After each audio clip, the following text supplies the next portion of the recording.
Phone വിളിച്ചെടുക്കൊന്നും വയ്യാളിയന്. കണ്ടില്ലടാ, ഒരു ദിവസം 1000 വെച്ച് വരല്ലേ. അല്ല ഇനിയിപ്പോ എന്താണ്, ഈ വീഡിയോ ഒന്നും എടുക്കാൻ പ്ലാൻ ഇല്ലേ? അതാ ഇനി സിനിമയിൽ തന്നെ കിടന്ന് ഓടാനുള്ള പരിപാടിയാണ്. എന്റെ ഷെഡ്യൂൾ ഫുള്ള് ഞാൻ മാറ്റി വെച്ചു. നെക്സ്റ്റ് വീക്ക് മുതൽ വീഡിയോ എടുക്കും. ഷെഡ്യൂളാ? സിനിമയിലൊക്കെ എങ്ങനെയാണ്? അല്ല നിന്റെ സംസാരം കണ്ടതൊന്നും എനിക്ക് തിരക്കില്ലെന്ന്. എനിക്കും തിരക്കൊണ്ടാ. ഞാൻ ഇന്ന് മുംബൈ ആണ്, നാളെ ഹൈദരാബാദ് ഇന്ന് മുംബൈ. ഇതൊക്കെ എന്തിനാ എന്നോട് പറയുന്നേ?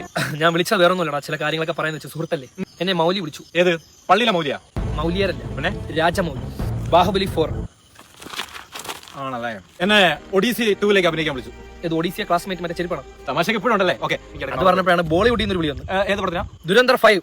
ഞാൻ പിന്നെ ഒരു ഇംഗ്ലീഷിന് ശേഷം ഒരു മലയാളം 2 അങ്ങ് ചെയ്യാന്ന് വിചാരിച്ചു. ഉറുമി 2. പൃഥ്വിരാജിന്റെ മോനായിട്ടാ. നിനക്ക് ഹോളിവുഡിൽ നിന്ന് വിളി വന്നില്ലേ? എനിക്ക് വേറൊരു ഇൻഡസ്ട്രി, ടിബറ്റൻ ഇൻഡസ്ട്രി, അടിപൊളിയാണ്. അങ്ങനത്തെ പരിപാടിയൊക്കെ, പക്ഷെ അത് ഞാൻ വേണ്ടെന്ന് വെച്ചു. മുട്ട അടിക്കണം. എടാ, ഞാനൊരു ഇന്തോനേഷ്യൻ പടം ബിരിയാണി സെറ്റ് ചെയ്തിട്ടുണ്ട്. നീ പറ്റുമെങ്കിൽ ഒരു ക്യാമിയോ അധികം അടിച്ചോളാം. ഷാറുഖ് ഖാനെ പരിചയപ്പെടുത്തി തരണോ? വേണ്ട, ആളുമായിട്ട് മിണ്ടിയതില്ലേ. സല്ലു ബായി അറിഞ്ഞു കഴിഞ്ഞാൽ അത് പ്രശ്നം. സല്ലും ഷാറൂഖ് അടിയൊന്നും ഉണ്ടാക്കത്തില്ല. നീ ആളെ വിളിച്ചോണ്ട് വാ. ആണ് നടക്കുന്നില്ല. സല്ലു ബായിക്ക് ആ ശരീരം ഉണ്ടെന്നല്ലോ, ലോല ഹൃദയം അറിഞ്ഞോളാം പെട്ടെന്ന്. ആ നെഞ്ചി കിടന്ന് ഉറങ്ങിയിട്ടുണ്ടോ നീ? സംടൈംസ്. അതിലെ ഈ ഷാറൂഖ് ഖാൻ ഈ കാണാൻ നടക്കുന്നില്ല.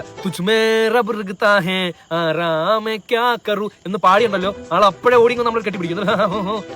നല്ല മനുഷ്യനാണ്, ഞാൻ പരിചയപ്പെടുത്തി തരാം. നിന്റെ അങ്ങോട്ടുള്ള കരിയറിന് ഭയങ്കര ഉപയോഗം വരും. വേണോ? മതി.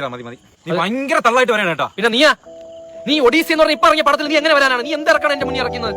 പിന്നെ നിന്നെ രാജമൗലി വിളിച്ചെന്ന് പറഞ്ഞതോ? ബാഹുബലി 4 രാജമൗലി സല്ലുബായി എന്ന് ഹിന്ദിയിൽ ആവോ ജൽത്തി ആവോ എന്ന് പറഞ്ഞ പാട്ടല്ല. നിനക്ക് വേറെ എന്തെങ്കിലും അറിയാവോ? എനിക്കറിയാം, നിനക്ക് ഒരു മനുഷ്യരെ നീ കോണ്ടാക്ട് ഇല്ല. സത്യത്തിൽ എനിക്കും ആരോടും കോണ്ടാക്ട് ഇല്ല. എനിക്കതറിയാം. I know. നമുക്ക് മലയാള ഇൻഡസ്ട്രിയിലൊക്കെ സിനിമയൊക്കെ ചെയ്ത് ഇവിടത്തെ പരിപാടിയൊക്കെ നോക്കി അല്ലെ, പ്രകൃതിപരമായിട്ടുള്ള കാര്യങ്ങളൊക്കെ ചെയ്യും. എല്ലാം മലയാളത്തിൽ കിടന്ന് അഴിഞ്ഞാണ്. വിനായകനൊന്നും നീ ഇന്തോനേഷ്യൻ പടം ഒന്നും കൊടുക്കല്ലേ? അജിന്റെ വിവരം ഉണ്ടോ? ദൃശ്യത്തിൽ കയറി അജിൻ. അപ്പൊ ആദ്യമേ ചത്തു. സന്ധ്യയായി.